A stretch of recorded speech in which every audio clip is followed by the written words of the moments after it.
sa kung ano lamang kaya ko.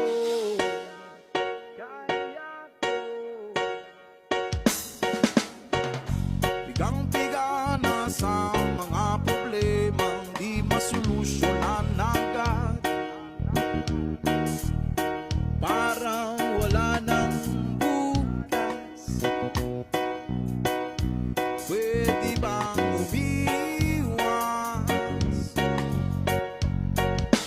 Hinahanap ang sarili, ngunit di nakakayanin sa ligaw na